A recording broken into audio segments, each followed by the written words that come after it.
This is Ethan, and I'm here with Dave, and together we are Dave and Ethan's 2000-inch Weird Al podcast, episode 36-inch. On this episode, we interview Weird Al's former publicist, Sheryl Northrop.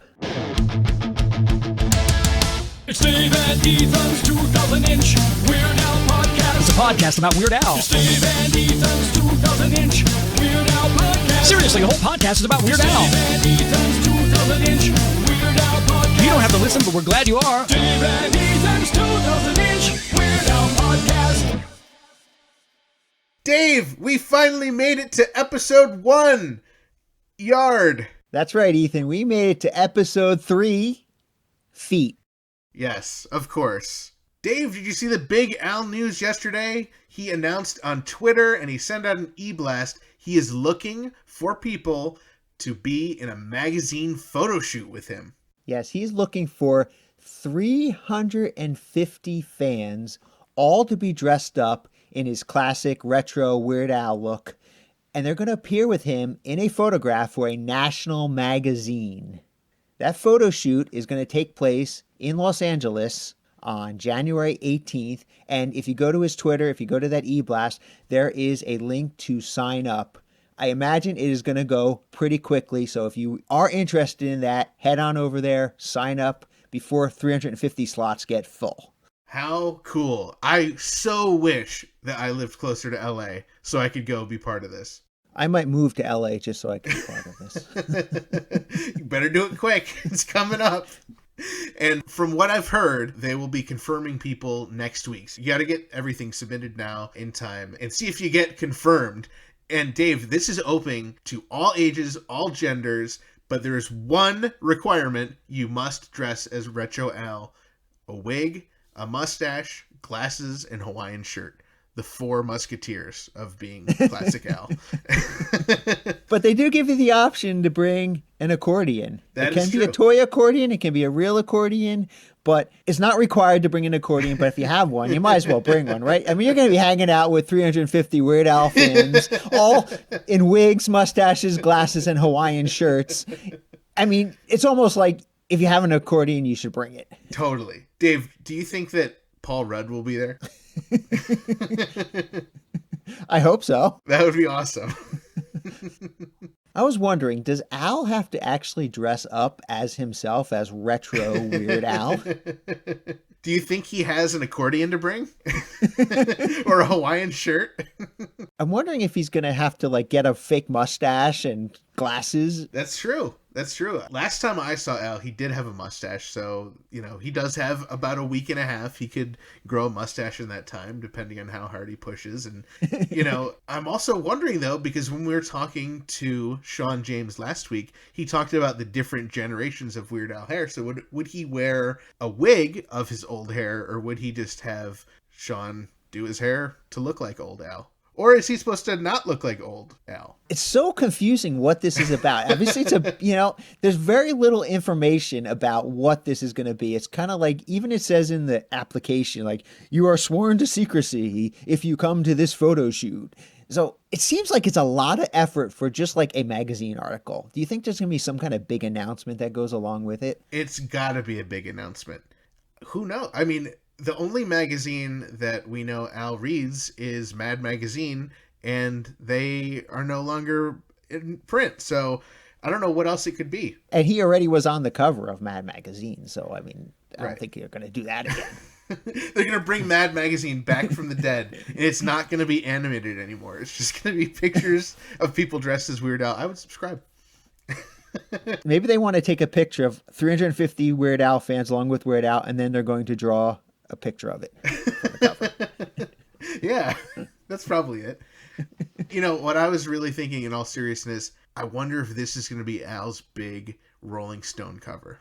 How cool would that be? That would be pretty cool. That's up there, in the echelons of music hierarchy. You get the Hollywood star, you get into the Rock and Roll Hall of Fame, and you get a Rolling Stone cover. I mean, that's just one more thing that Al has yet to get that he more than deserves. Do you think Al invited his other celebrity friends to come to this as well? I hope so. That would be so cool.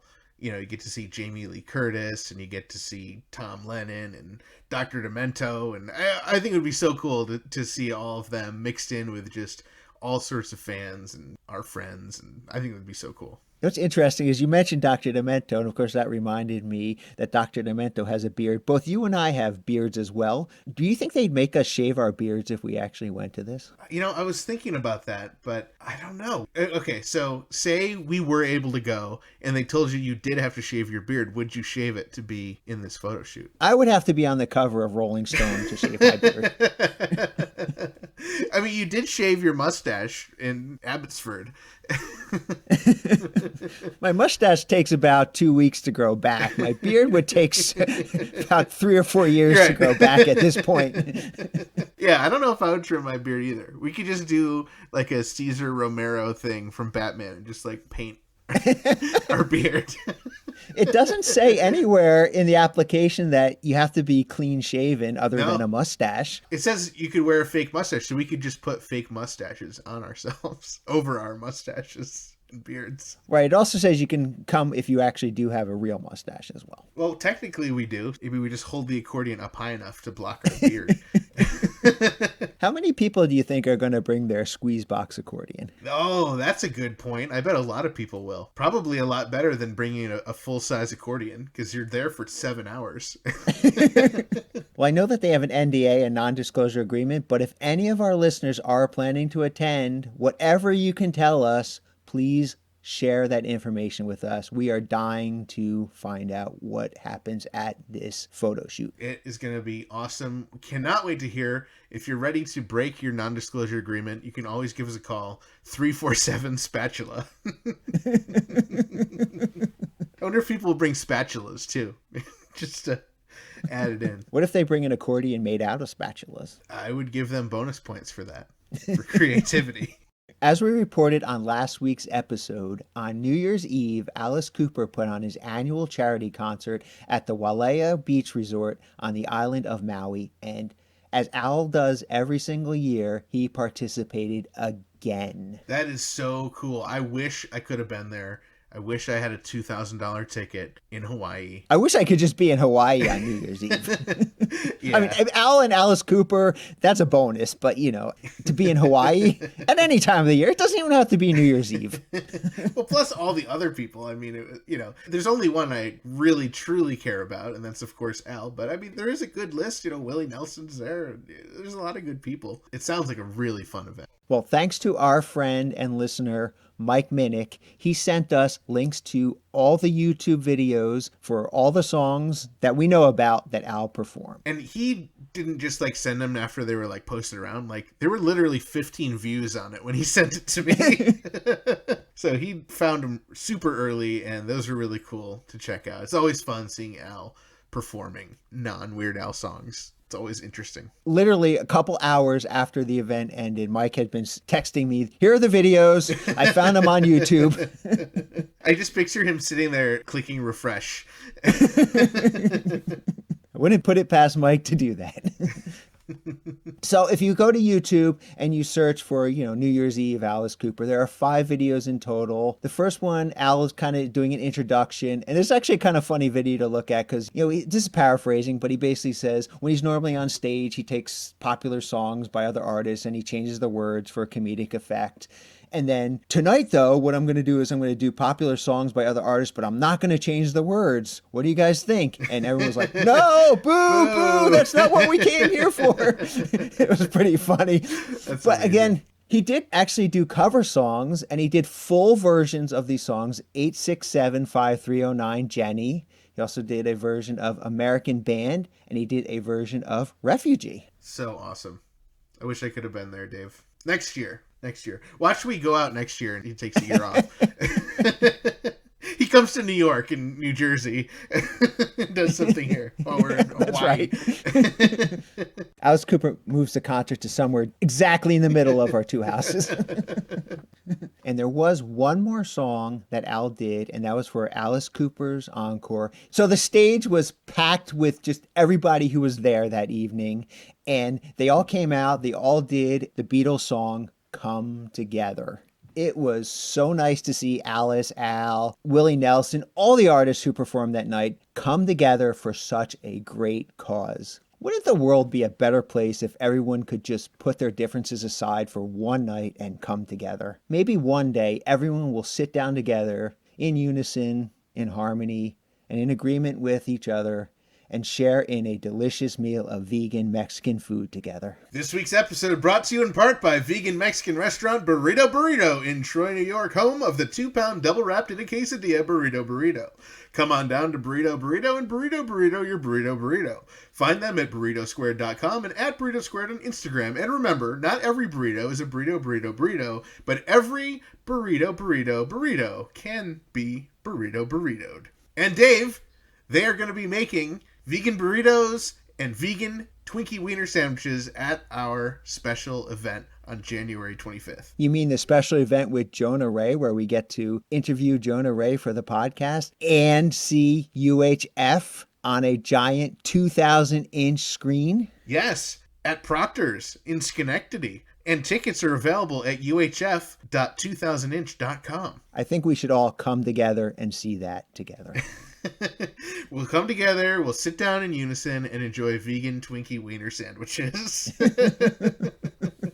While we're on the subject of photo shoots and publicity, what a great coincidence, because today's guest was Al's publicist for 10 years, Sheryl Northrop. Dave and I are so excited to welcome to the program. She is Weird Al's former publicist, Sheryl Northrop. How's it going, Sheryl? It's going great, guys. Thanks for having me. I'm so happy to be here and chat about one of my favorite artists and favorite clients of my entire career, Weird Al Yankovic. We're so excited to talk to you. You know, you came recommended by someone very important. John Bermuda Schwartz said, you guys have to talk to Sheryl Northrop. And I'm so excited that we finally made it happen. I'm thrilled to death to be here. John's a great guy. I keep in touch with him, try to see him, at least once every couple of years. But we had a nice chit chat this morning because John is such a fount of Weird Al knowledge that as I was thinking about my time working with Al, I had to remember some things because I worked with him for 10 years, but it's been a very long time. I kind of wound up finished my tenure working with Al in like late 2003, 2004. So it's been a really long time. And so I had to give John a call and say, okay, wait, I'm remembering this. Is that how it really happened? And he's the walking Weird Al encyclopedia. So we love John. Yeah. As sure. do we.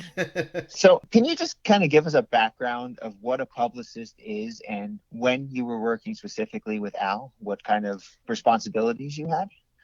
Sure. I first let me say the publicist is a really interesting position because we represent the artist, but we also represent the record label. I was the publicist hired by the record label, which was Scotti Brothers at that time. And cool. I worked with Al basically from, I quantify my time with him as Alapalooza through Poodle Hat. And I would have to look up the years, but somewhere around 93 to 2003, 2004.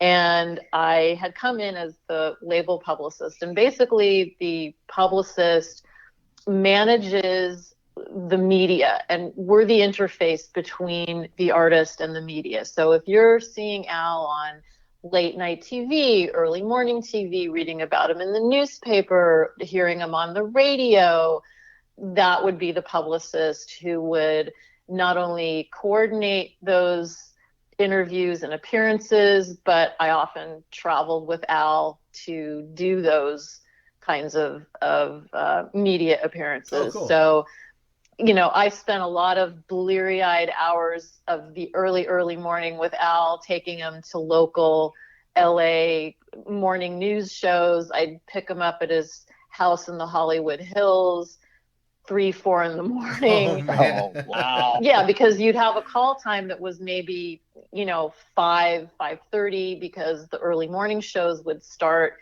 at 7, right. Or earlier if they were the local shows. And so we'd have to get Al in. They would do a little bit of makeup. We'd have to get him there early. And he was always just an incredible pleasure. Like, I think I remember telling him once, Al, if I have to pick up someone at this ungodly hour of the morning, I'm so glad it's you, because he just, he was just, he's so sweet, and he's so not high maintenance in that regard. So we would just have a nice chat. We'd both be, pretty tired. So it wasn't like I never felt like I had to be on or entertain him or whatever. And we'd have interesting conversations. He'd do his thing. He'd go back home and probably go back to bed, and I had to go to work all day. Oh man. And then we would do more, like in the evening hours, we would do a lot of talk radio that would go sometimes until 1 in the morning. Jeez. And so I was putting in the hours with Al, but I at one point went to my boss and I said, if you don't get me some help on this, I'm quitting, because I would come in the morning. This was really kind of before email was the way we communicated. I'd come into my office in the morning. I'd literally have 17 messages or 27 messages on my voicemail. Thank you. By the time I got through listening to those and taking down the notes, I had 10 more messages, especially when Al was on tour. And, setting up all the tour press. And by tour press, I mean, when he would go out on tour, we would advance all of the dates that he would do. So wherever he was traveling in the United States, my job was to make sure that city was well covered, that they knew Al was coming, they knew tickets were on sale, they knew what venue he was playing at. And, Al would do interviews. A lot of times, sometimes we would have a record review done, but this would be in every single market that he toured in. And we would look at talk radio, morning television, afternoon TV. We'd invite photographers and television stations to come and, cover some of the set that he would do so that we could get coverage, after he would perform. Right. And then, of course, newspapers. So it was a huge job, but one that I absolutely loved. Al, hands down, was one of my favorite artists to work with. And I have a career that's 30 years. So, and I'm not just saying that because I'm talking to you. I genuinely mean that. That's amazing. And completely expected by Dave and I, because we know how amazing of a person Al is. And it would only make sense that he'd be your favorite client. Oh, he's amazing. And it's hilarious, because sometimes people wouldn't know Al except from the outside. And sometimes they would be like, do I call him weird? And I'm like, no, his name is Al. Call him Al. So yeah, that would kind of be funny sometimes, that people would think that he goes by weird, and and you know him and I know him, and he really isn't weird at all. So that's what's weird, is that he's not. that is what's weird. Now, as you're talking about all these newspaper interviews and radio and TV, the collector in me is wondering, do you have copies of these interviews? Was there a record kept of that sort of thing, or are those just kind of lost to time? Oh, I think they're more or less lost to time. This was really, some of it was, we had computers, but it was before the everything digital age. And, right. Some of these talk shows don't even exist anymore. I mean, I'm based in LA, Al's based in LA. So we would do all the LA talk radio, KABC, KFI. Then there would be some late night ones. I don't even remember all the radio shows that we did. Right. A lot of it, because some of it just becomes a blur after a while. You're just so busy setting up all these interviews because people want to talk to him, and you're out there promoting a record, you're promoting the artist, you're promoting their career, you're promoting their tour. And it's just kind of a never ending loop of Weird Al, eating, breathing, sleeping, dreaming about Al. And I think it must have been during Bad Hair Day, because that was his biggest selling album to date at the time that I worked with him. he probably did between 300 and 400 interviews in that cycle. Wow. And he never missed one. So you think about artists today and you hear stories about how particular they are and how high maintenance they are. Al was, next to James Brown, the hardest working man in show business. And I really, as a publicist, I really appreciated that, because it's our job to generate that interest. But then he's, at the end of the day, he's the one that has to sit there, phone call after phone call after phone call, talking about himself. Right. And that's not an easy thing to do. So how was he during these interviews? Al was amazing. Al had a few really good sound bites. I have to admit, not every single interview was completely original, but that's Right. because I sat in on many of them. But to the person who was talking to him, it was completely original, and he was always lovely and chatty, and he never held back, and he could be funny and spontaneous. And I think that Al was one of the masters of giving good interview, which is an art, and it's really important. So I think, he did a fantastic job, and I never had anyone say, wow, that was really kind of a bust of a chat. Right. So I asked about, the archive of news, and it sounds like that's probably not existing, but what about, is there any memorabilia or anything that you've kept through the years? Well, as a matter of fact, funny you should ask that. I'm sitting at my desk in front of my computer, and I have a few shelves above my desk. And on the top shelf, taking up, about a quarter of my wall space, is a giant poster, hardback poster from Poodle Hat, from our in-store that we did at the Virgin Megastore on was it Sunset Boulevard? Yeah, it was Sunset Boulevard in like the West Hollywood area. So right there I don't know if you guys know LA, but kind of Crescent Heights, Laurel Canyon, Sunset, they had a big Virgin Megastore there, and we did the in-store for Poodle Hat, and I got one of the giant window posters. That is so cool. Al and Bella, you know who Bella is? Of course, the poodle. Okay, on good. his head, the hat. Bella, the poodle on his head, and so he and Bella and a few other fun people, his wife Suzanne, John's wife Leslie, his old roommate from college, someone's son who was the Boy Scout, and so they watch me all day long while I'm working. That's hilarious. I love that. That's great. And then of course the records that went gold or platinum, I have those. They were proudly displayed in my other office, but I didn't have room in this current office, so they're gently packed away somewhere. Well, he just has so many gold and platinums now that, I wouldn't imagine that you'd have enough wall space. No. Well, I worked on 4 studio records. So Alapalooza, Bad Hair Day, Running with Scissors, and Poodle Hat. So I have those. That's so cool. That's great. Yeah, I'm figuring if I ever need money someday, I can just put them on, take them over to Pawn Stars or something and say, how much for this? You have my number and Dave's number. Just putting that out there. Think of us first, please. John, and I have to go looking for this. I know I have it somewhere, but John gave me a tape of something. It might have been, I know he gave me, I think it's a Japanese version of Alapalooza.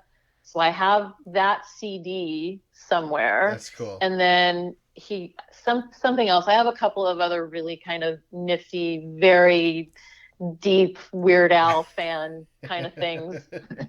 And it's shameful. I don't even know where they are right now, but I know I have them. They're just probably packed in a box somewhere. And then I did have a big box of, kind of file stuff, the press releases and bios and cool. press kits that I had done and pictures.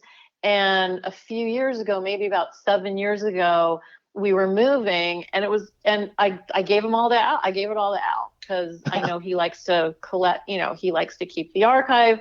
maybe on second thought, I probably should have given it all to Bermuda because he would have kept it there. But I visited Al one afternoon, and I actually donated all of my Al kind of interesting file stuff I gave it to him because I couldn't keep it. I didn't have anywhere to put it. And, I didn't want to throw it away because Al's not a throwaway. Right. Oh, no. I would imagine that it went to Bermuda eventually. Eventually, it probably found its way to John. Yeah. He's the master archivist, and I'm sure he has it filed and tagged and is keeping it very safe. Yes, as he should. Now, you brought up Alapalooza, your very first album working with Al. So what was that kind of like? I mean, you had a single in that one, which was from an older song, and you had an animated music video. Was there any kind of hurdles you had to jump over to get that out there? No, I think that, first of all, the Claymation video was absolutely spectacular. I mean, there were so many, aside from Jurassic Park being the biggest thing in pop culture at that time, you had all these other cultural references from Barney to the Energizer Bunny to, I can't even think of all the things off the top of my head. But, when the dinosaur in that video eats the lawyer, I mean, how many people were just cheering at that? And then, of course, he spits up Barney's head. And I just remember the first time, we at the record label would always stand around in the president's office watching the video on TV as soon as we would get the final cut. Yeah. And we all just burst out laughing when Barney's head got spit up. That was amazing. Alapalooza was my first real foray into the Weird Al machine. And we did some really fun, interesting things for that. So one of the things for Alapalooza that we did to launch it was we coordinated, and this is kind of the stuff that publicists do, right? So we set up a press conference, and the press conference, how about doing it at the Dinosaur Hall in LA's Natural History Museum? Wow. That's cool. I remember coordinating with whoever their PR person was or one of their operations people, and we put the Claymation figures had their own display, maybe a couple of displays, and we did that in the Dinosaur Hall.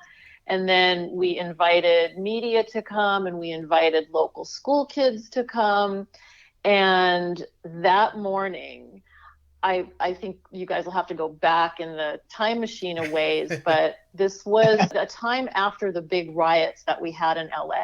There were the police officers who were caught on video with Rodney King. Right. Their court case had come up, and then something awful happened, like when their verdict was read, because they were found not guilty. And so that morning, during the riots, there was a truck driver named Reginald Denny, and this was video that was shown all over the country, the rioters pulling this poor man out of his truck and beating him in the middle of the street. Well, the verdict for those charges came in that morning. Oh. And yeah, and this was my first opportunity to really, impress my new employer, because I was, maybe had been at the record label less than a year. The owner of the record label, like the big boss, Mr. Scotty, was there. And I had media, every media outlet didn't show up because they were all covering, the news of the verdict being read. Sure. And we had all these school kids, and, it almost didn't happen. It was just, it was so awful. But it went off. We pulled some strings. I had the kids, they were just going to walk from their local schools, but they didn't even want to let the kids walk a couple blocks because they were concerned for their safety. So we put them on a school bus, and this was all before cell phones and email, and I'm making decisions from my home office going, get a school bus. I don't care how much it costs. Just put them on there. Wow. And, the kids, there had been some concern, not saying who, but there had been some concern that, kids from the inner city of Los Angeles weren't really going to get Al. And nothing could have been farther from the truth. Kids are kids. Al's Right. humor so transcends all kinds of socioeconomic barriers or lines. And these kids asked amazing questions. We had Al was there, and then the guys who directed the video were there. And it was just, I just remember it like it could have been this complete disaster, and it turned into this spectacular, wonderful event. And we still have pictures. I mean, we took pictures of it, and I remember this is going to be something a little bit more, that other publicists will appreciate, but the Hollywood Reporter is the trade publication that really kind of serves all the different entities in Hollywood. It's more film and TV focused than music, or at least it was back then. And they never ran pictures with stories. But I sent a picture of Al and the owner of the record label, the video directors, and then all these little claymation figures in the picture that they ran. That's so cool. It was it was one of those things where you might be able to dig back in the Hollywood Reporter archives. It would have been within a few weeks, within the month of the record release, maybe even a couple weeks of the record release, if you wanted to see if they had that archived somewhere. But yeah, and it was a pretty big deal. It was a real notch in my belt, I have to say. That is so cool. When I think Alapalooza, the first thing I think of is the cover art and how it went from the red background to the yellow background. Were you involved at all in that decision or that controversy? No, that would have been the art director, Doug Haverty, and he and Al would work on the creative together. So I wasn't involved in any of those kinds of creative decisions. I was maybe more inclined to be consulted on what images I thought would work for publicity purposes. Right. Okay. And yeah, but album art and all of that was usually always between Al and the fantastic art director, Doug. There's a black and white picture of Al inside of the Alapalooza liner notes. Were you involved with that picture at all? Well, I didn't know. I mean, I might have said the photo shoots would already have been done because they would do the photo shoots for publicity photos a lot of times while they were doing album art images. And then we'd go through and we'd pick out the photos that we wanted to use for publicity purposes. So, and then of course we'd always have photos from video shoots. We'd have photographers on set. We'd always make sure that we got photographs that we could use that depicted that particular, whatever video it was we were shooting. So your next big adventure with Al, I believe, was probably Permanent Record, Al in the Box. So Permanent Record, that's interesting that you should bring that up, because Permanent Record was a compilation, and those types of things got handled a little bit differently from a publicity perspective than a studio album would, because mostly, except in Permanent Records case where they had headline news included, all the material would have already been released. So we would do the press surrounding compilation albums would be considerably more subdued. We didn't want to waste valuable press time, to Al's time, and press interest talking to him about a record that was a compilation and really kind of done for the fans, and one that he wasn't necessarily going to tour behind. Okay. What made Permanent Record so interesting was the little booklet that went with it, because it had all this great history in there.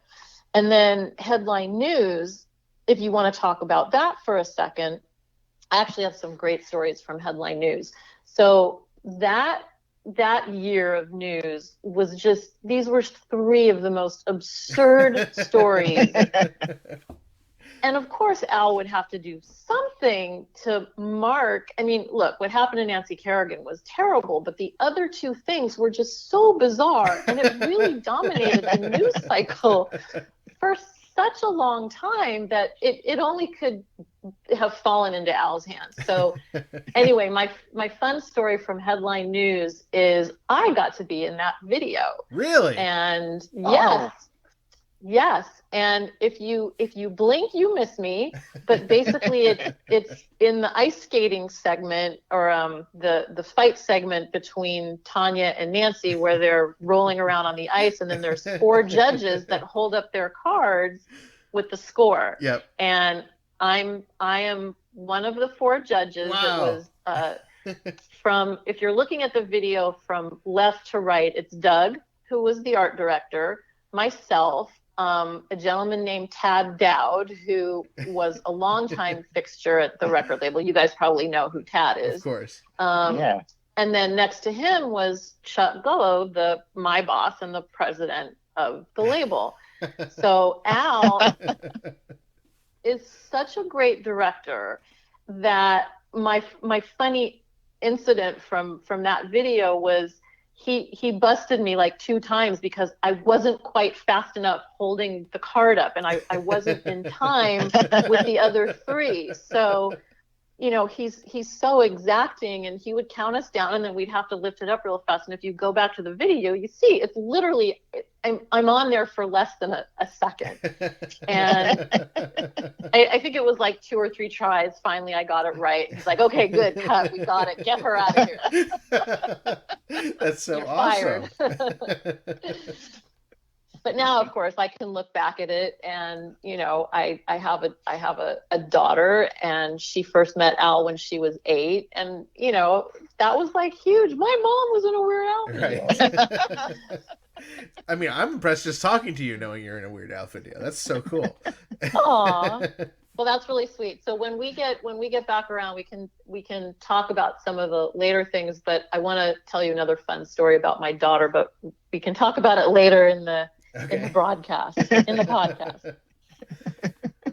So after Permanent Record, do I have this right, Dave? Greatest Hits Volume 2 and the TV album came out?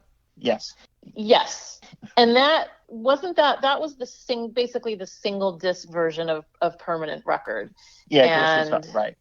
Yeah, I don't know if I really have anything to contribute to that, because it would have been all part of the Permanent Record push.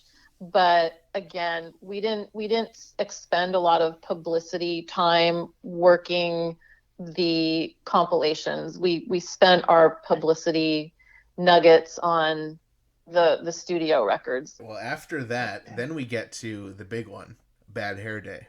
Bad Hair Day. That was fun. That was one of my best memories, was working with Al during that campaign. So I'm sure you guys have lots of fun questions about that one. I'm ready. Hit me. I think we got to start with the big question, the whole Coolio incident. What was the real story with the Coolio incident? The whole story is, I know Al on record, and this is the story I'm sticking with, is the record label, Coolio originally, he didn't necessarily give permission, and I'm trying to remember this, so if I get something wrong, please listeners, don't send me hate mail. It's been a long time, but Al was under the impression that the record label, because to at least 1 or 2 of our executives, I wasn't involved in that. I did not tell him that Coolio approved this, but somebody else at the record label had told him, yes, it's all approved. There's not a problem. I think if you kind of look at it on levels, there's also, when you're working with hip hop songs, a lot of them are they're based on samples. So some of the samples, Coolio doesn't necessarily have all of the credits, but the writing credits. But even so, Al would not typically, or never really, go against an artist's wishes. If an artist, and technically he could have, it's considered fair use. Right. And if an artist said, no, I don't give you permission, I don't want you to do this, he wouldn't, because Al is gracious, and what's the point in doing it if the artist isn't going to be supportive? So Al was told that Coolio, and I think we may have all been under the impression that Coolio had given his permission. So they went ahead, they recorded the record. And then, this is where I was talking to John. I mean, I actually had to talk to John this morning so I could remember what the time frame was. January 3rd, 96. They were in the studio. The label told Al all was fine. Everything was good to go. They finished it. They recorded it on January 15th of 96. On January 29th, the AMAs in awards season, the Grammys are always the last awards show in awards season for music. So on January 29th of 96, we had the American Music Awards. And Al was slated to present the Best Alternative Album with Coolio.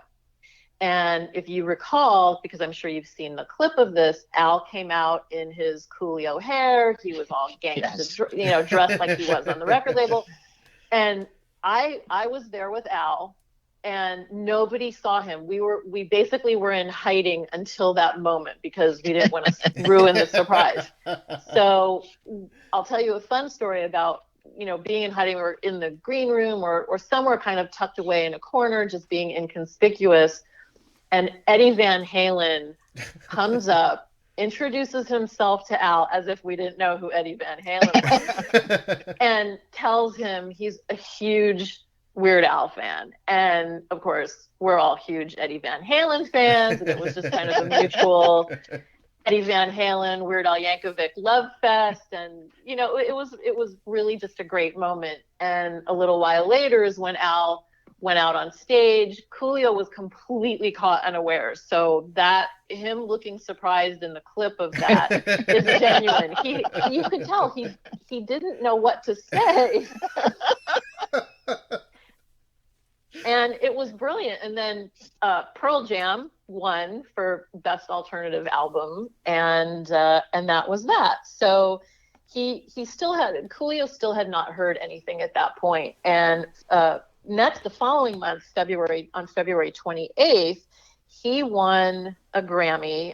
I'm not sure what it was for. And then he did this interview backstage, and that's where he went into his whole long diatribe about, he didn't approve, but he hadn't heard it, and he didn't want his, Weird Al touching it. And then I think at some point he realized what a great homage this was to him and his work. And I think he later apologized and, said he was sorry for the whole brouhaha. But of course, we didn't care. That kind of stuff helped drive our campaign. I mean, complain, please. Keep complaining.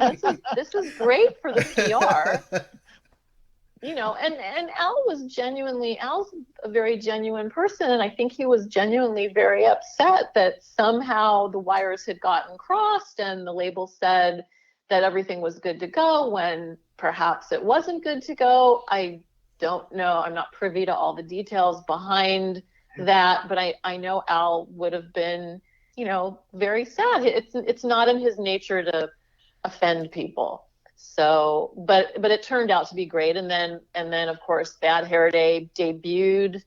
I want to say, you guys can check me on this. I want to say it debuted at number 17, which was maybe his highest debut to date, or it charted at 17, but it was his highest charting album at that point. The peak position was number 14. I'm not sure. 14. Okay.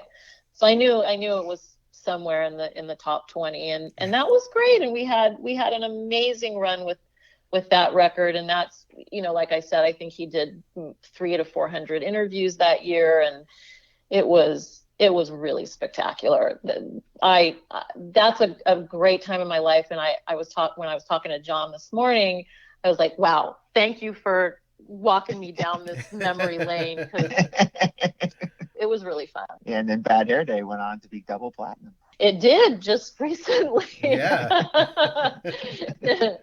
In fact, I sent Al an email just saying, congratulations, and it's so awesome to have been just a small part of that. But this at least has to equal a very good hair day in my book. So, Oh, that's great. yeah, I'm a woman, so it's like, we women, it's if there's a hair out of place, it's going to be a bad day. So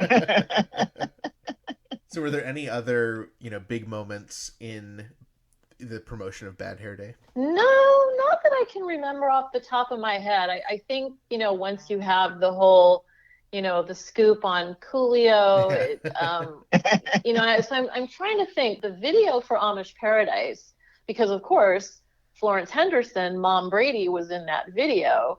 And that was probably even more than meeting Eddie Van Halen. That was an amazing moment for me because, like a lot of us, I grew up watching the Brady Bunch every Friday night, and Mrs. Brady was like everybody's mom. So getting to meet Florence Henderson was completely amazing.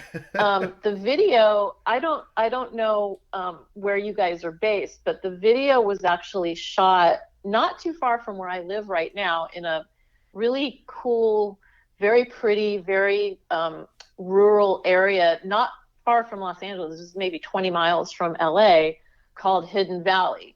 And it's basically a very wealthy community. I mean, I think Tom Selleck lives in there. Jamie Foxx lives in there. There's all these big mansions and huge horse properties. So they had found this great location, and it had rained a lot. It was they probably shot the video sometime in January or February. So instead of it looking like it does most of the time, and it's kind of brown and the brush is dry and the fields look like hay, it was just a perfect representation of what Lancaster, Pennsylvania might have looked like. It was very green, and the day was really cold and crisp, and the sky was blue, the clouds were white and puffy, and I got to meet Mrs. Brady, right. and I still drive by there, pretty regularly, and there is hardly a time that I drive down that road where I don't think, oh, we did Amish Paradise there. And Oh, That's so cool.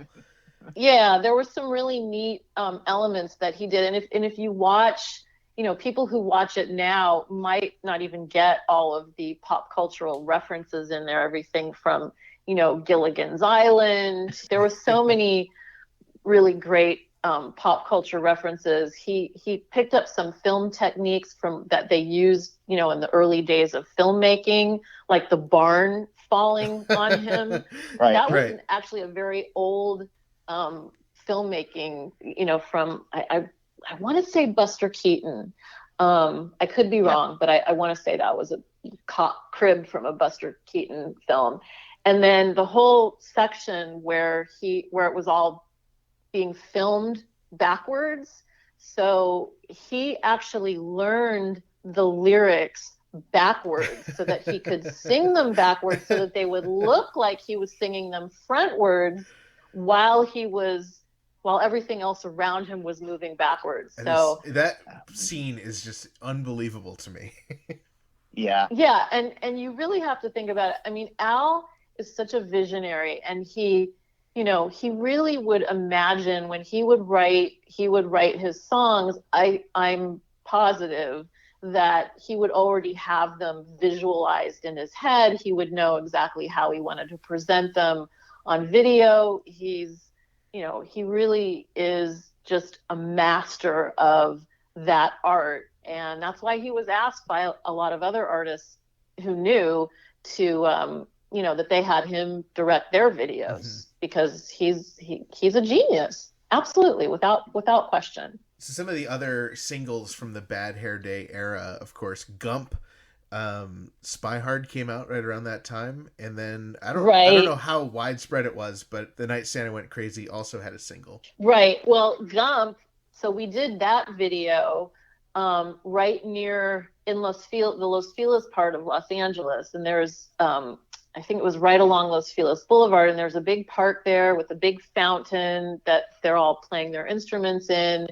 And then, it's right kind of at the bottom of the hill that you have to go up if you're going to attend shows at the Greek Theater here in LA, where Al has played many times.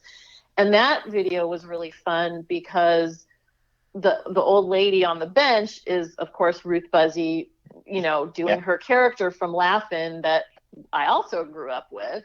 And then Pat Boone has that little cameo appearance eating all the candies. And that was a really fun one. And I remember after, I must have sent Ruth Buzzy a copy of the video or something, because the one thing I remember after that video shoot was getting a really nice thank you card from her. I'm like, oh my God, look at this, Ruth Buzzy sending me a thank you card. It was really sweet, and everybody always had a good time.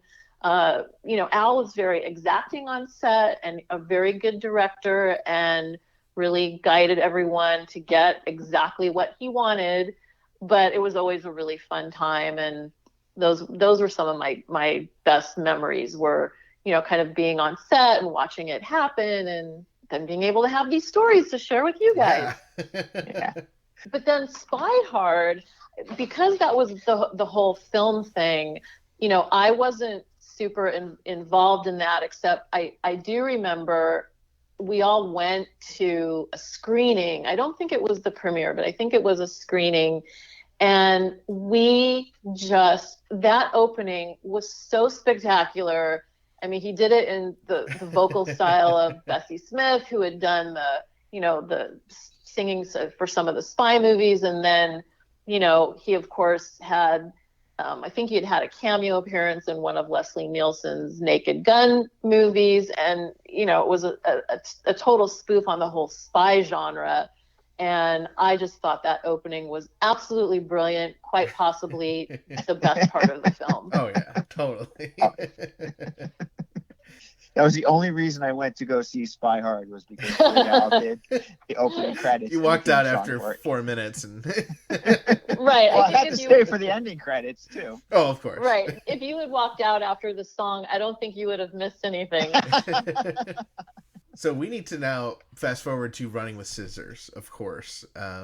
This was right in the time where I was really starting to get into Al. I saw my first concert on the Running with Scissors tour. Lots of changes came with Running with Scissors. Lots of changes, yes.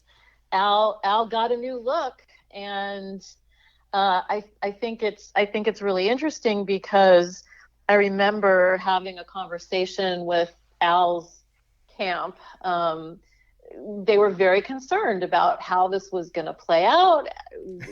How was it going to work? Would people still, that was the glasses were his trademark. And, I spent quite a long time on the phone, and from a PR perspective, and my feeling at that time was always, Al is so good at what he does that I'm really, and I didn't know this because I hadn't talked to Al, but this was just my own conjecture at the time, was that there's no need to worry. None of us need to worry. Al is so good at what he does. I'm sure he already has it all planned out, that this is his new look going forward. And of course, his look changed. He grew his hair longer, which I thought was really cool. Kind of made him look a little bit hipper and cooler and edgier, and I think could identify more with the audience at that time. And he was really becoming, especially after Bad Hair Day, he was becoming so much more entrenched as a pop culture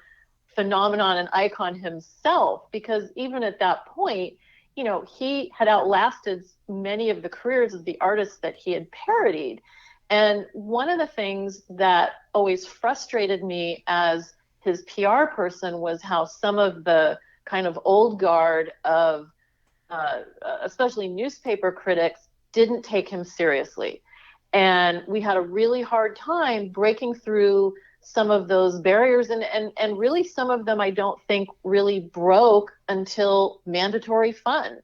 And, I remember having conversations with Bob Hilburn, who was the chief music critic at the LA Times when I worked with Al, and he didn't want to be bothered. And yet, how could you not? Al is just a genius, and there's nobody else. There has been nobody before or since, well, I shouldn't say since, but even a contemporary of Al's who can do what he does as good as he does it.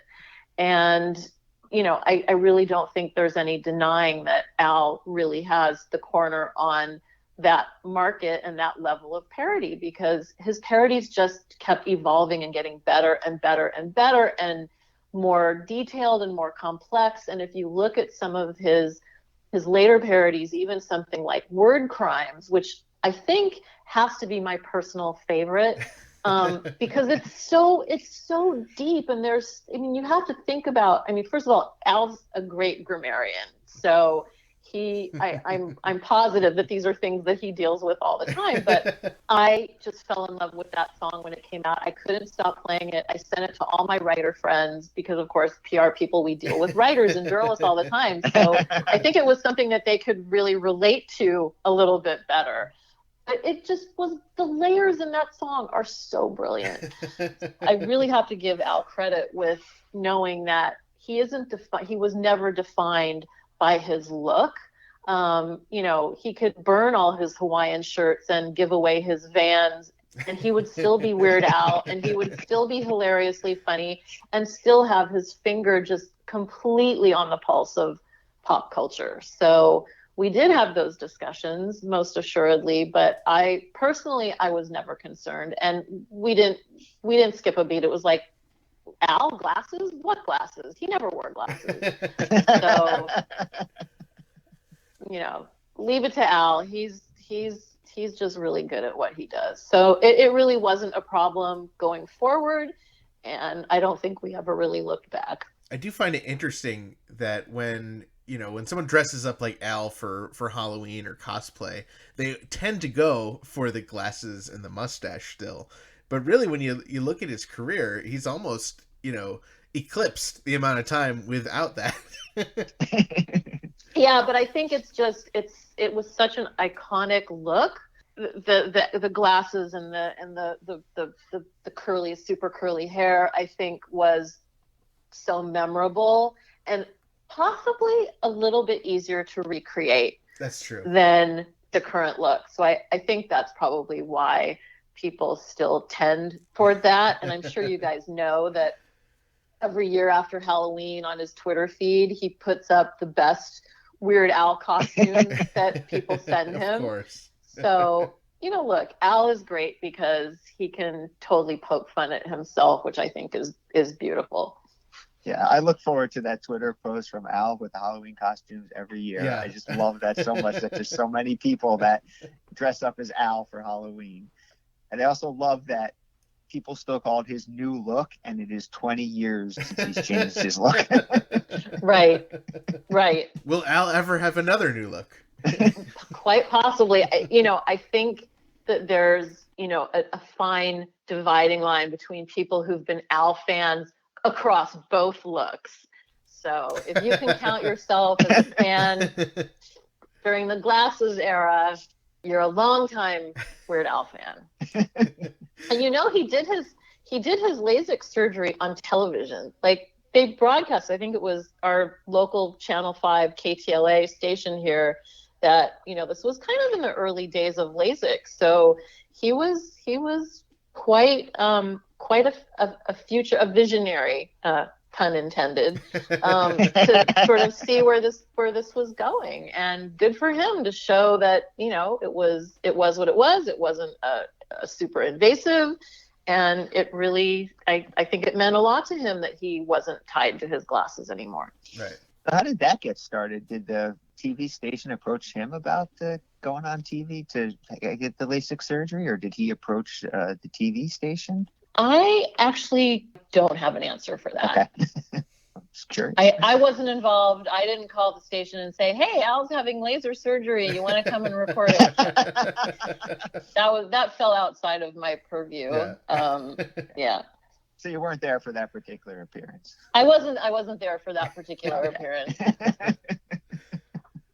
So do we have anything else to cover on Running with Scissors? I'm curious if there are any stories around The Saga Begins or Albuquerque or anything like that. Well, it's really interesting. I was kind of going back and looking at the discography so I could remind myself what were the singles, what were the originals.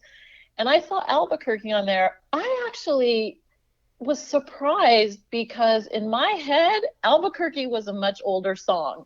So I found that kind of surprising. And then, oh God, you just made me think about this. One of the times I went to see Al, and maybe right after I wasn't working with him anymore, and he was playing a date at the LA County Fair, and he was doing Albuquerque.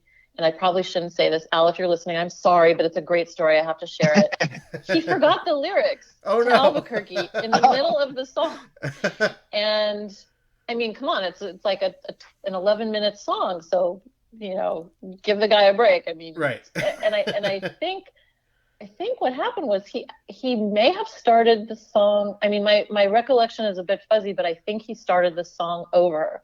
But of course, the crowd was, they were happy just to get another 5 minutes of Albuquerque. So, yeah. it was all good.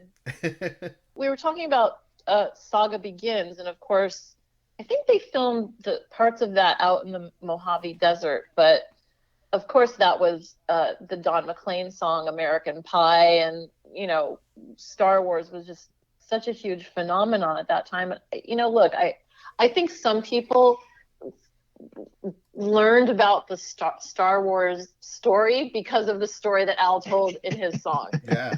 And I was on the video shoot for that.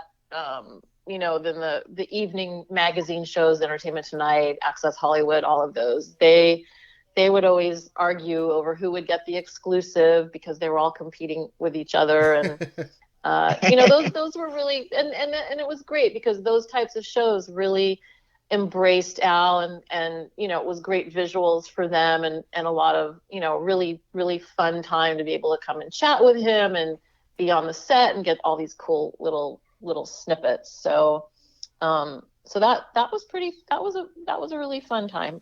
Yeah, I feel like around the time of Running with Scissors was when VH1 really embraced Al.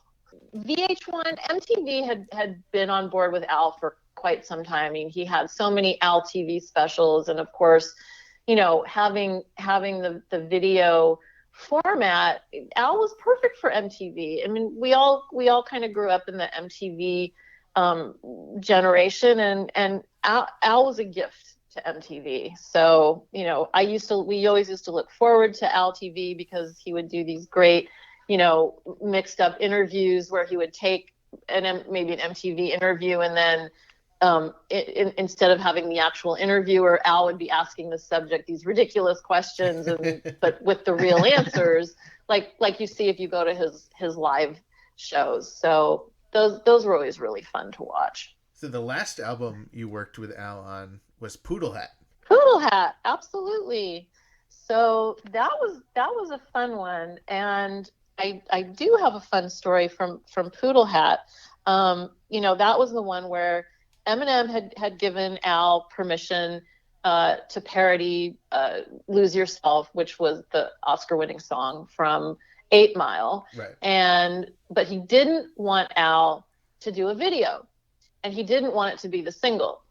So we were very limited, in being able to promote that from a visual perspective. But one of the really fun things that we were able to pull off was one morning I had been on the phone or communicating with Al, and I'm trying to remember exactly how this went down, but I had been on the phone or in communication with Al. I knew that he was leaving his house, and he probably had a cell phone at that time but didn't really use it. Like, he could call out on it, but it's not like today where we're all attached to our iPhones or our Androids, and we're not looking up to see where we're going because our heads are buried in our devices. It wasn't really like that. And so one of the things that we had been trying to get for Al was some kind of good break in Time magazine. And I remember having lots of discussions with them over the years and got turned down a lot because, again, I don't think people really appreciated the genius of Al. Even up at that point, even after Bad Hair Day and all the success he'd had, I still think that there were some holdouts that weren't taking him seriously. But after we had hung up from this conversation, I got a call from, I still remember the writer's name, Josh Turangle, and he was writing the back page of Time, the People page, which of course, if you know, we all got Time, at least back then, that would always be the first page that I'd turn to. Who cares about what's happening around the world? I just want to see the celebrity news. So he was doing this little bit for the People page, and because we didn't have the video, but we still had images. We still had photographs of Al as Eminem from the Lose Yourself video. Right. So they wanted to run that image on the People page of Time, and the writer needed some quotes from Al because they were going to do like a little paragraph about it. And the protocol, when you're a publicist and you work with your artists, even if you have a great relationship with them, like I have with Al, you don't just call them up and say, hey, Time Magazine wants to talk to you. There's a really procedure that you follow where you'll send, you know, back in those days, maybe it was a fax or an email. You'd send the request or make a phone call. You'd call management and you'd say, we have this request. Management would approve it. Then they'd coordinate, you know, time with Al and then get back to me. And so it kind of went through this, right, you know, this gauntlet of approvals. And that morning, I knew Al was leaving. He didn't have a cell phone. The writer had called me. He's like, okay, we really need to do this. We're on deadline. I need it in the next 5 minutes or it's not going in. And I picked up the phone and I dialed Al right away. It was probably the only time in my career where I really went around kind of the accepted way of doing things. I called him. We got him on the phone. He wrote the little piece and it came out in Time Magazine. I actually looked this up so I could tell you guys the date. It was May 19th, 2003. And I tried to look up the blurb, but they had it behind a paywall. So there's something you can grab. And management was not happy. Management was not happy that I had gone outside of the normal procedure, but I have to say, in the end, it all worked out okay because it came out and everybody was really happy. I was, including me, because it's a huge hit for a publicist to get something, even a little blurb and a photograph in Time Magazine. Right. So that was probably one of the highlights of my professional career. And that week, Al and I were traveling. I know we were in Chicago. We were doing some press in Indiana. And I think I was sitting next to him in the airport and he kept looking at it. It was the coolest moment because I just felt so good that my artist was really happy, and that's so nice to be able to look at something in a national, big, glossy, well-respected publication at a time when those were still very hard won gets, as we call it. And that was a really nice experience for me, and I'm sure for Al too. It was a very cool time. No pun intended. Yes. Yes, it was really great. And I remember the other fun stuff that kind of happened in Chicago. I traveled with Al quite a bit to New York. We would do morning TV and other, CNN and all the big national kind of TV outlets. And we in Chicago. We were there. We had an evening off, so we just wanted to hang out. Like I don't think either of us wanted to just hang out by ourselves. And Chicago's not a place where you automatically have lots of friends. So Al and I didn't usually we didn't just hang out for the hell of hanging out. I really enjoyed being with Al. He's super fun. Great to chat with, but we didn't it wasn't a social thing. But that evening was really fun. And I can't remember, we were in some place in Chicago and he got mobbed, literally mobbed. And it was terrifying because that was really an unusual situation for me. People in LA and New York, they leave you alone. They I one of the artists clients I had was, Dominic Chianese, who played Uncle Junior on The Sopranos, and I worked with him at the height of The Sopranos. New Yorkers would leave him alone. Like, we'd walk out on the streets and they'd be like, "Hey, Uncle June," and he'd go, "Oh, another nephew." But with Al too, people just left you alone. But in Chicago, I think maybe it being more kind of middle America, and he's a celebrity. They literally had all these, kids and guys, and it was almost all guys, and they just mobbed us. And Al just handles it with such aplomb and such ease. "Hey, how are you?" I mean, I'm sitting there, I'm like standing behind Al. I'm literally terrified of all these people.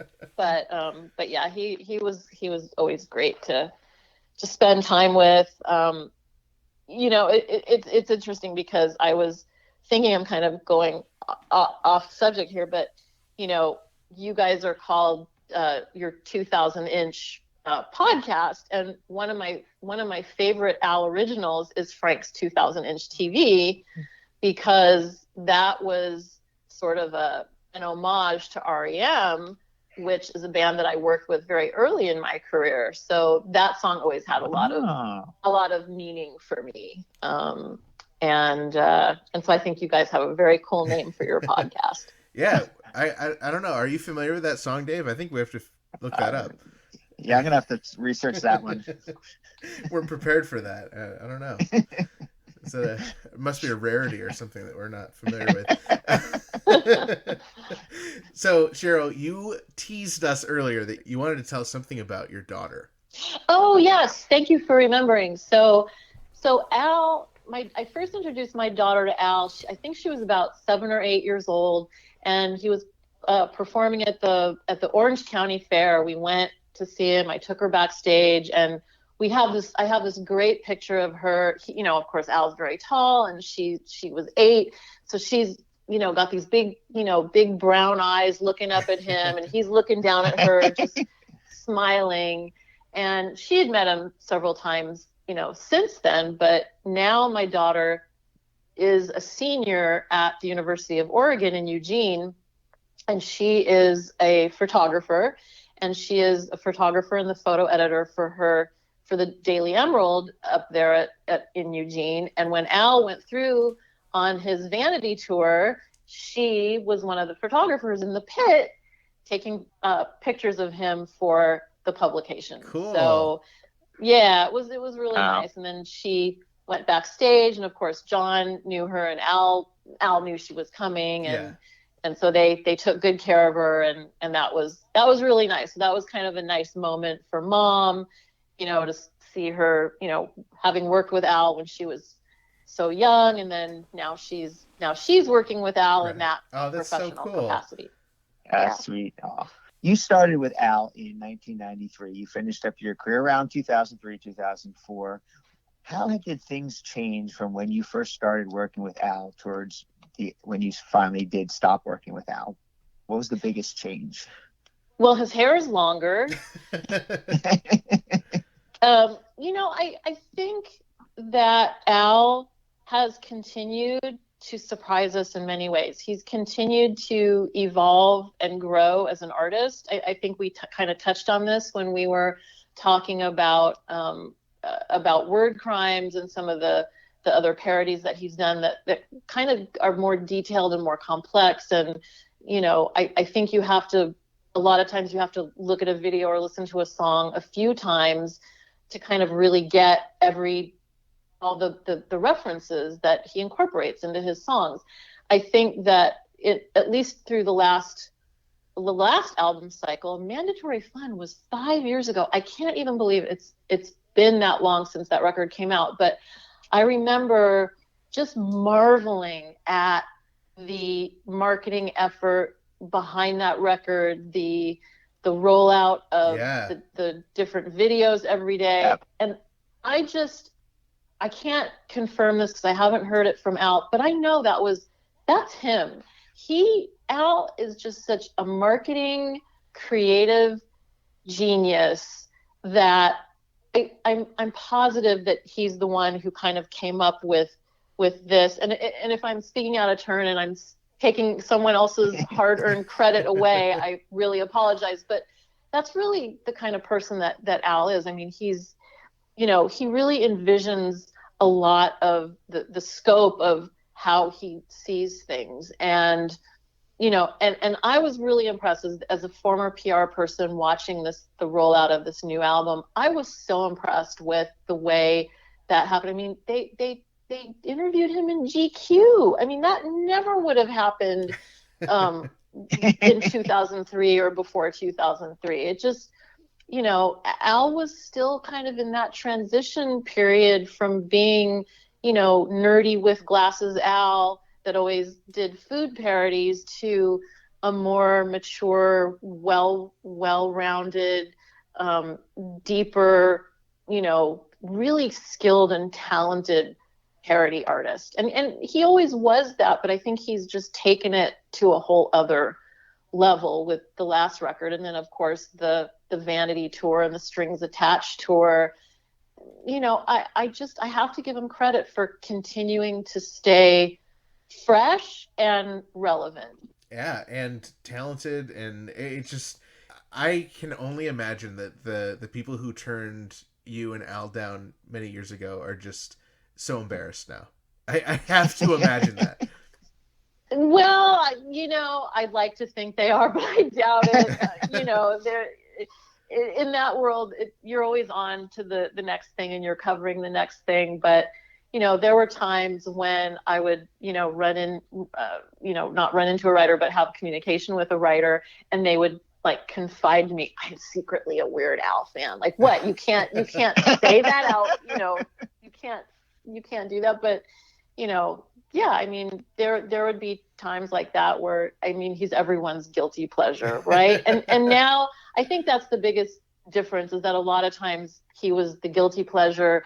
Now you don't have to be guilty about liking Weird Al. If you like Weird Al, you're really just on top of things. You're cool. And he is, and he really stays.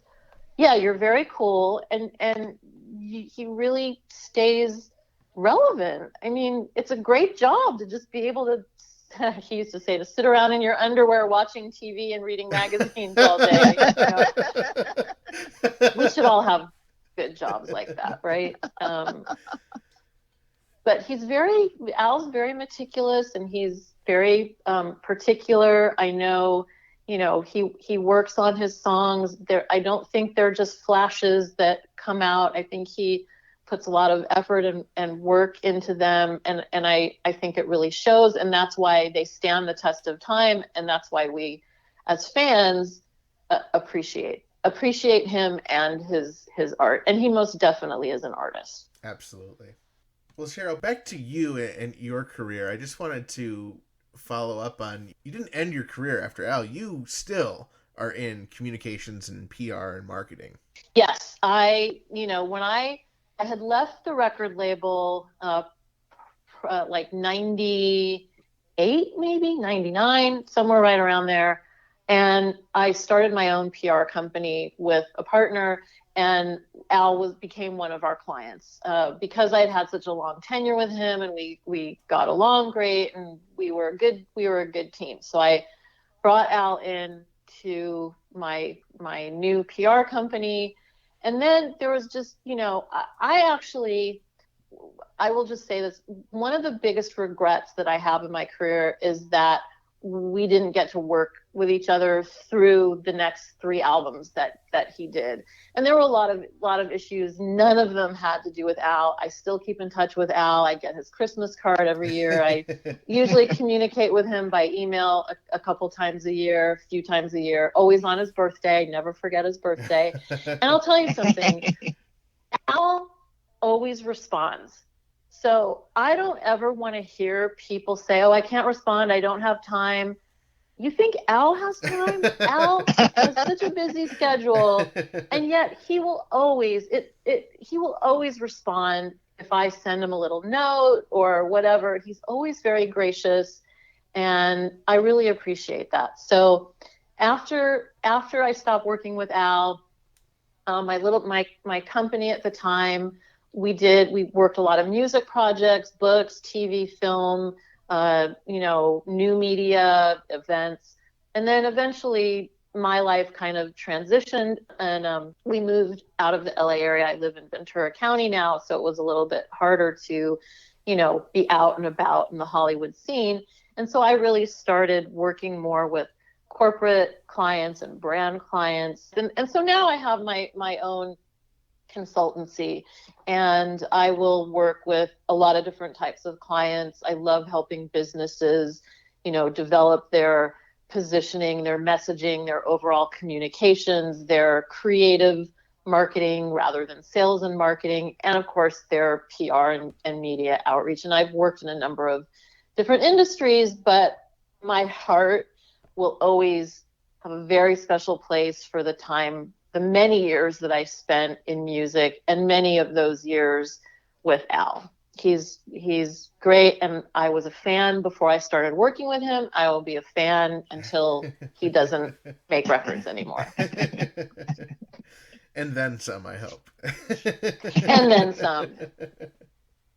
I really cherish the time that I spent with Al. He was always a gentleman, always easy to work with, always accommodating, and I really appreciated that. That's wonderful. Sheryl, thank you so much for joining us. This has been such an amazing journey, getting to hear about all these amazing behind the scenes things that really I don't think we've ever gotten a glimpse into as fans. Thank you, Sheryl, for sharing your time that you spent with Al with us. Well, that was delightful. I thoroughly enjoyed this conversation, and so glad to see that his devoted fans are out there keeping the Weird Al flame alive. Thank you again to Sheryl Northrop. That was so much fun getting to talk with her, hearing all those inside stories. Dave, there were so many things that I had never heard before that we got to learn for the first time. It was news to me, that publicity event for Jurassic Park at the museum. I had never heard that before. What an amazing story. And on her first day, essentially. right as she's freshly working for Al. Been working for Al for less than a year, she said, but that was like her first major big event, and just to have all that going on at that time, oh my God, wow. I'm glad it turned out for the best, though. I'm glad it really worked out for her. Me too. So we want to thank Sheryl, of course, and we want to thank all of our listeners, and especially those listeners who subscribe. If you like this podcast, please subscribe. It really means a lot to us. We're on iTunes, we're on Google Play, we're on iHeartRadio, we're on Stitcher, we're on Spotify, we're on Atari 2600 cartridge. We're everywhere you can stream podcasts. The only way to make sure you can get the latest episode the second it drops is if you subscribe, or if you're like Mike Minnick, waiting for those YouTube videos and you just keep clicking refresh. I don't recommend that. Just subscribe. It's a lot easier. We always post a brand new full episode every Wednesday. Head on over to our Patreon at patreon.com/2000inch, where you can find out how to sponsor our podcast, and you can see everything we have posted there so far. Those are secret episodes. Those are promos. You also get all of our bonus episodes, which we post on our Patreon first. So check out everything there and support us while you're at it. And speaking of sponsors, anyone can sponsor the podcast. You don't have to be a restaurant selling vegan food in Troy, New York. Anyone can do it. You can just sponsor any old thing. We'll make it up for you. Or you can tell us and we'll let you sponsor it.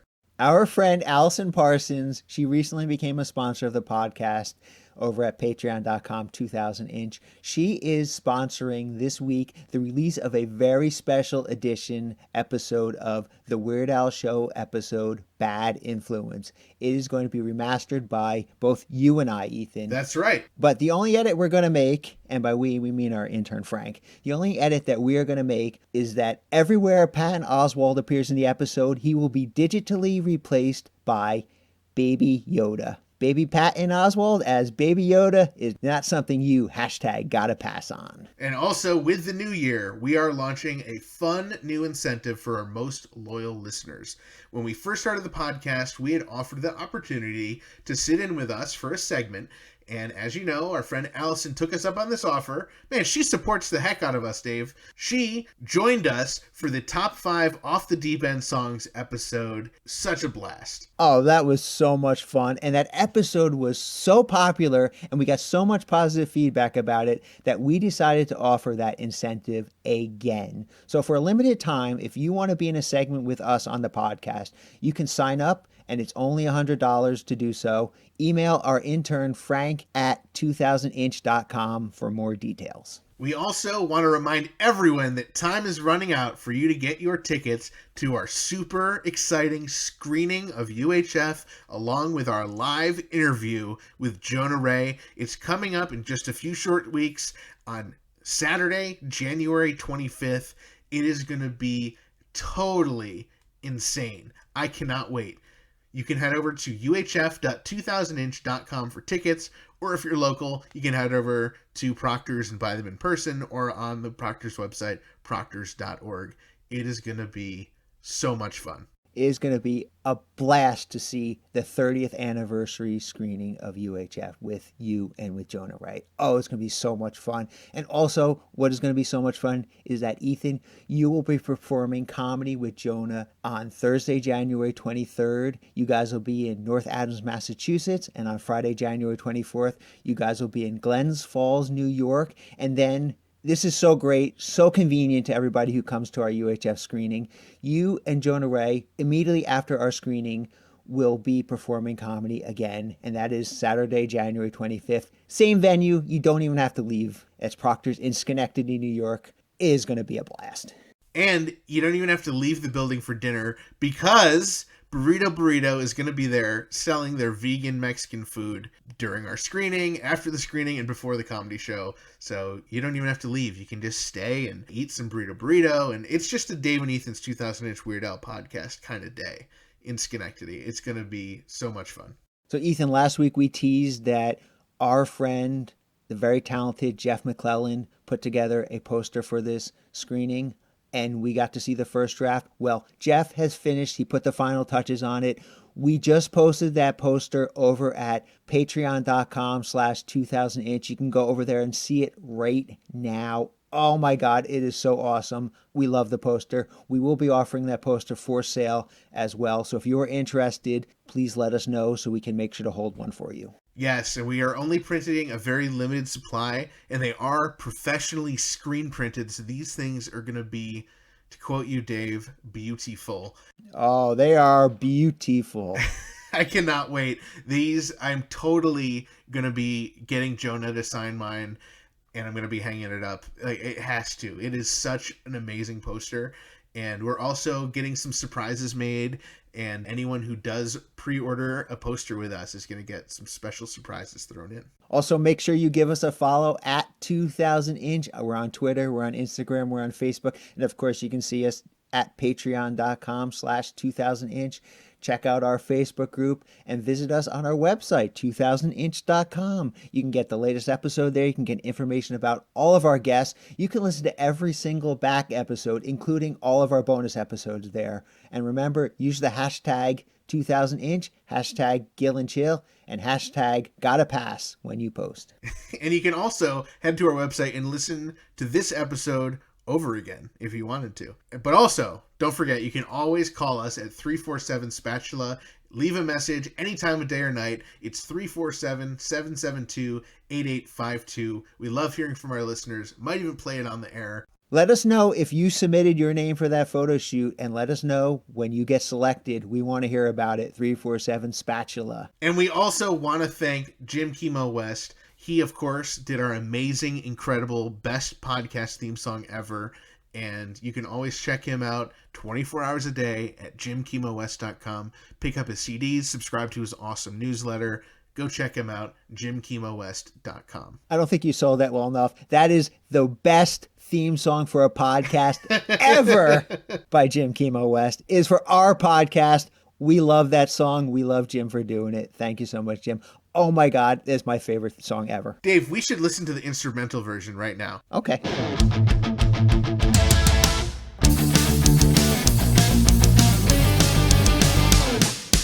That was Dave and Ethan's 2000 Inch Weird Al Podcast, episode 36 Inch.